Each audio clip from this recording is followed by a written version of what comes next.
COVID-19 with special guest speaker Dr. Richard Brown.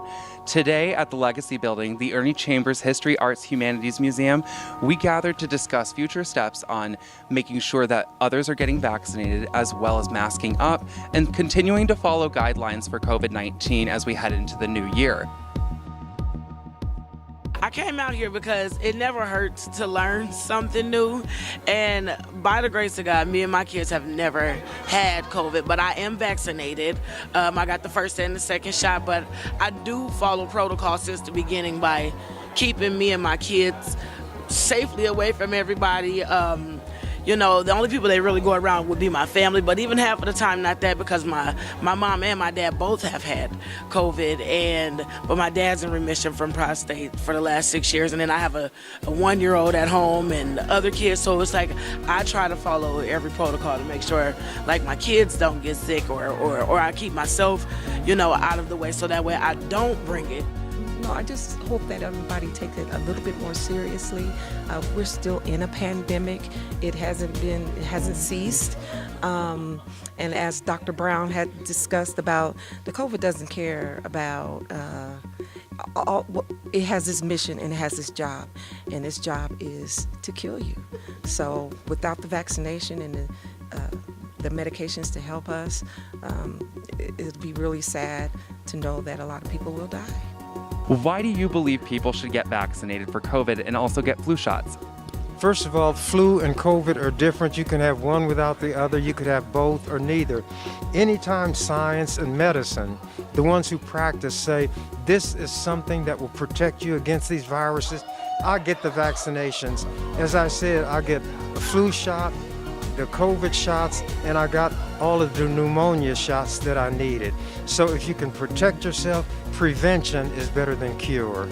I believe in the flu shot. I get it every year because of asthmatic and health conditions. It's worth it. And people should get vaccinated. It's by personal choice because I'm not, there's not enough evidence out there long term for me. So, but I've had COVID twice and I mask up wherever I go. I'm over the road truck driver, so I mask up and sanitize now more than I ever did. I was not a mask person, but now I wear masks everywhere. It's my second skin. So it's important to get masks for the elderly, and it's really bad on the elderly because someone older would get it. It's so horrible. There was 8 codes today. I was in the hospital for a week. So, and I was during that first time, so it was really hard. So yeah, it's something you need to do. You need to get vaccinated for you. I think that for the safety and the protection of their lives, their loved ones, their friends, we don't want them to leave here. We want to keep them, you know, for as long as we can.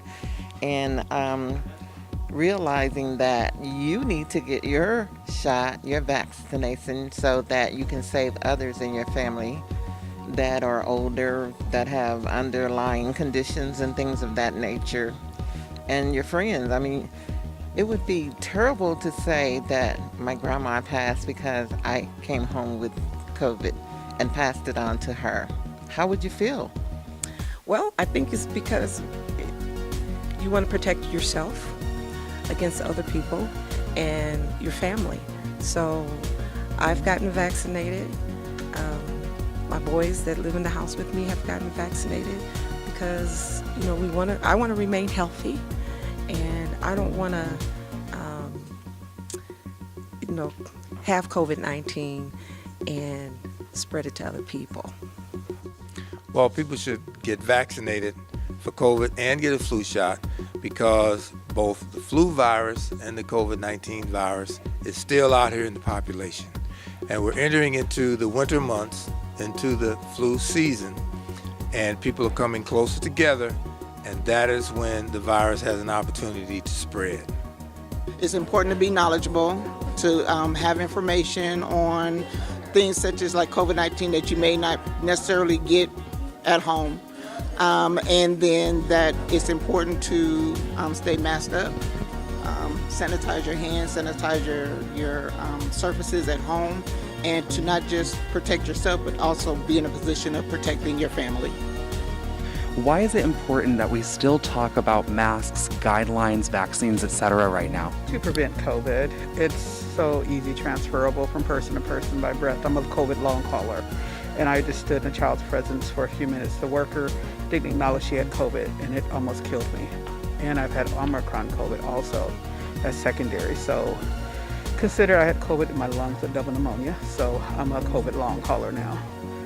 So that's why it is prevent, because I was only in their presence for 5 minutes, and it was just the breath outside. It got me.